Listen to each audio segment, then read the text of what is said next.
Fala galera, beleza?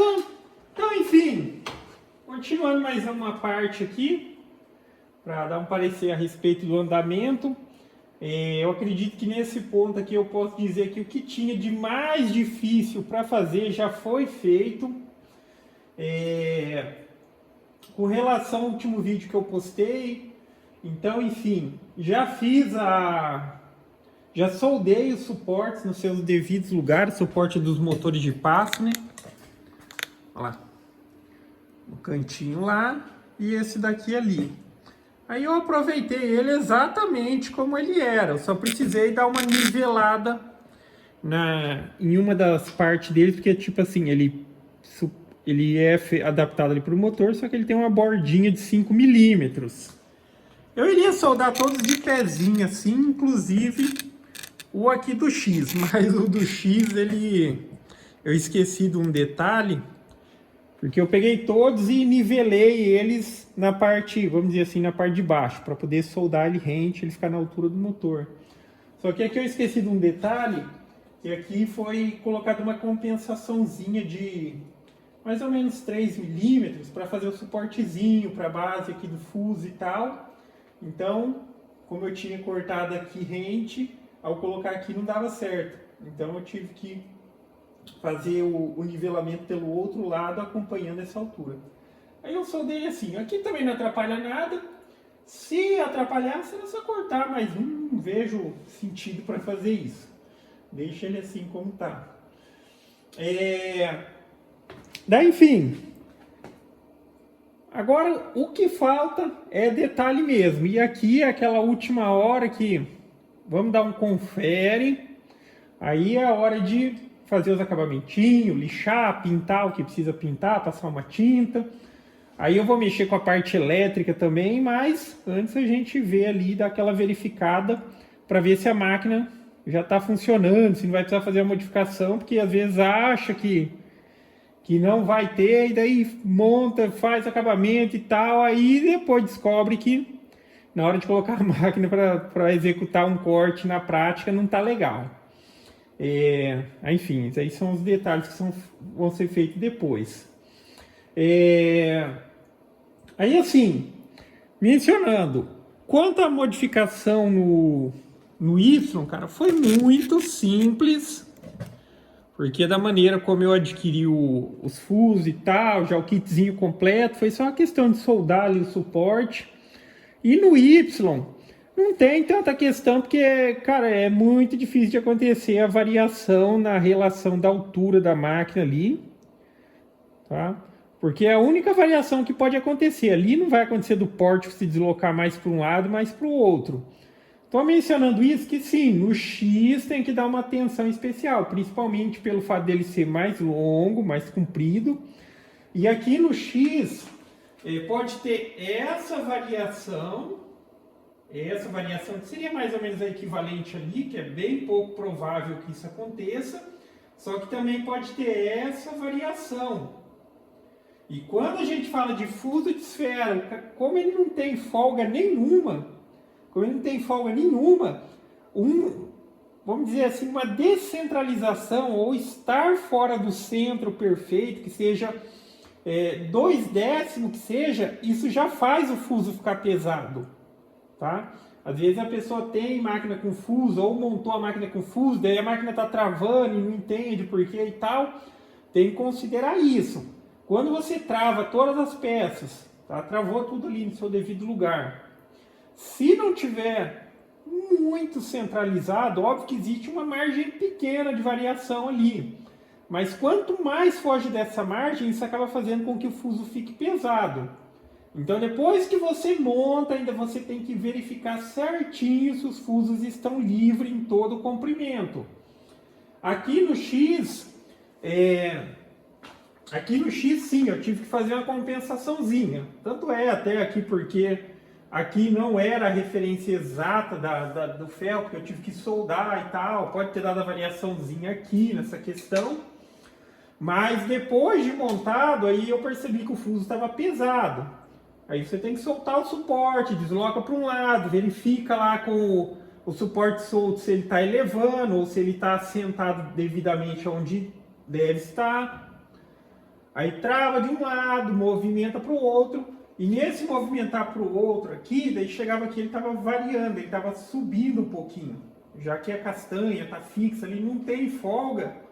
Então ele estava forçando um pouquinho. Ou seja, com essa peça travando, com essa peça fixa, se eu movimento e chega aqui e existe essa variação, quando a máquina ela vem vindo para cá, ela vai tensionando mais o fuso e vai ficar pesado para o motor. Então, enfim, com ele solto, descobri que tinha essa variação. E aqui na parte de baixo eu coloquei um calcinho.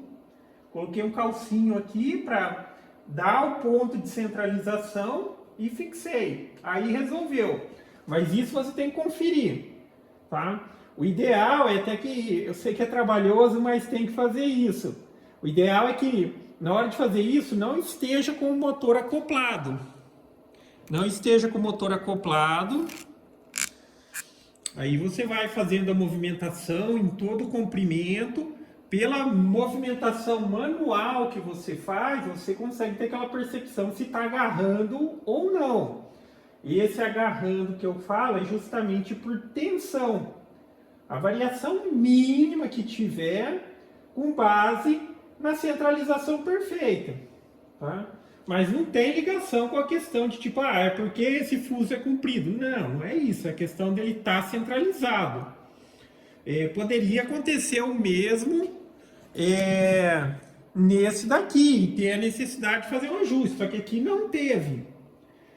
Não é só, novamente mencionando, não é pela questão, porque isso aí é menor, não, é porque aqui, como já tem a referência exata aqui da guia linear, para dar o espaçamento aqui, com base aqui no bloquinho, porque se não tivesse o adaptador certinho e tal, aí teria que dar uma conferida boa em todo o comprimento. Mas já tem o suporte aqui, tem o suporte lá. E aqui a única variação que pode acontecer sei lá, talvez se tivesse a mesa empenada e ter uma variaçãozinha de sobe e desce para tensionar o fuso, mas aqui não teve. Mas ali sim, ali eu tive que fazer a compensaçãozinha. É mais também, assim, pela questão que ali eu precisei soldar um suportezinho adicional para poder colocar o suporte do fuso. Então essa pequena variação entre esse ponto e aquele ponto, quando eu estava fazendo os testes de movimentação, chegava ali, a máquina ficava bem pesada. Você percebia pela rotação manual ali, o fuso livre, que tensionava. Ao soltar, daí eu vi que quando chegava ali, ele subia mais ou menos assim, quase que 1 milímetro. Aí foi só fazer um calcinho, colocar por baixo lá do outro lado, apertar de maneira com que ele ficasse naquela exata posição. Uma vez que você colocou o calcinho ali, tá feito. Então, enfim, eu vou colocar a máquina para fazer um recortezinho aqui. Eu já fiz alguns e já estou bem feliz com o resultado. Mas aqui é só o recorte para dar aquele confere, né? Para a partir de amanhã, aí a questão do detalhe, vou lixar, vou passar uma tintinha onde soldou, essas coisas. Vou mexer na parte eletrônica para fazer o encurtamento dos cabos. A esteira do X eu já tinha mostrado que já estava no jeito. Lá já está fixa lá no seu devido lugar. E aqui eu também já fixei a esteira porta-cabos aqui do Y. Está no seu devido lugar. Daí é só a questão de mexer na parte elétrica. Aqui olha só o X aqui, o quanto vai sobrar de cabo agora. Eu vou encurtar o cabo aqui. Vou encurtar os cabos de lá também, que ficou sobrando um monte de cabo. Vou dar uma ajeitada aqui nessa parte aqui da elétrica também. Mas é isso. Vou colocar aqui para recortar e eu mostro o que está tendo de resultado e comento um pouquinho a respeito.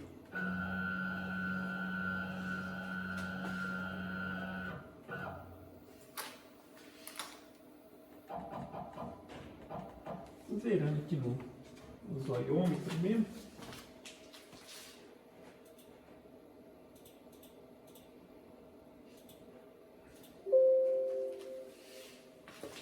Opa.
Ó.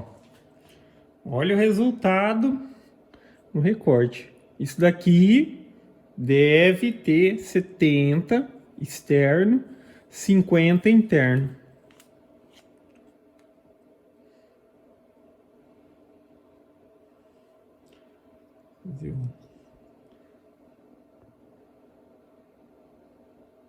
Olha isso.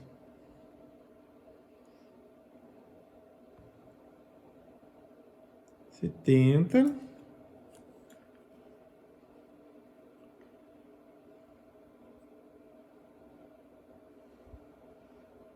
Estou pegando aí 50. A bordinha disso daqui, consequentemente, aqui tem que ter 10 milímetros.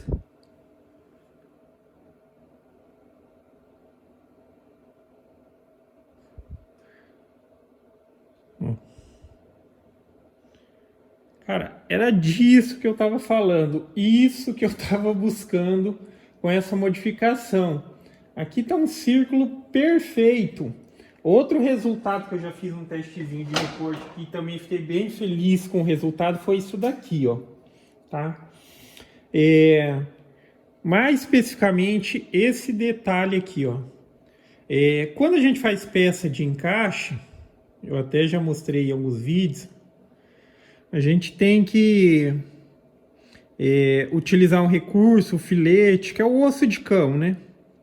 O osso de cão, que é justamente a máquina, ela dá uma entradinha aqui no canto, não sei se fica perceptível para vocês aí, para compensar a diferença na hora de encaixar a pecinha aqui. É uma pecinha de encaixe, então para ela encaixar perfeito lá no fundo, a máquina ela tem que fazer essa diferencinha aqui, ó.